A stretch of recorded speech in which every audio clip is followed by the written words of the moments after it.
Road ప్రమాదాల నియంత్రణ కోసం ప్రజల్లో అవగాహన పెంపొందించేందుకు విస్తృత స్థాయిలో అవగాహన కార్యక్రమాలు చేపట్టాలని కలెక్టర్ ఇలా త్రిపాఠి సూచించారు.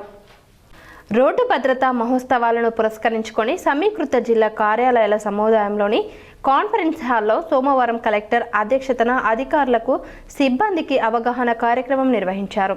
రోడ్డు ప్రమాదాలకు సంబంధించిన పలు వీడియోలను ప్రదర్శిస్తూ పవర్ పాయింట్ ప్రజెంటేషన్ ద్వారా జిల్లా రవాణా శాఖ అధికారి ఉమా మహేశ్వరరావు అవగాహన కల్పించారు. జిల్లాలో 2024 సంవత్సరంలో 856 ప్రమాదాలు చోటు చేసుకుని 351 మంది మృతి చెందగా 2025 నవంబర్ మాసాంతానికి 815 రోడ్డు దుర్ఘటనల్లో 280 మంది ప్రాణాలు కోల్పోయారని అన్నారు.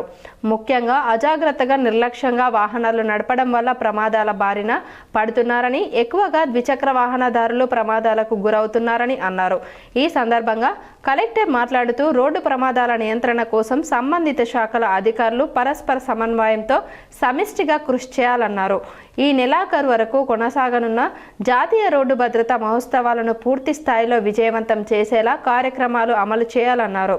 అధికారులు అంకిత భావంతో కృషి చేస్తూ నిజామాబాద్ను ప్రమాద రహిత జిల్లాగా తీర్చిదిద్దాలని కలెక్టర్ పిలుపునిచ్చారు. ఈ కార్యక్రమంలో అదనపు కలెక్టర్ కిరణ్ కుమార్, సబ్ కలెక్టర్లు Vikas Mahato, Abhignan Malviya, trainee collector Caroline Chingthian Mawi, ZP CEO Saigoud, Nizamabad RDO Rajendra Kumar, housing PD Pavan Kumar, Armoor ACP Venkateshwar Reddy, MVI Kiran Kumar, Harsha తదితరులు పాల్గొన్నారు.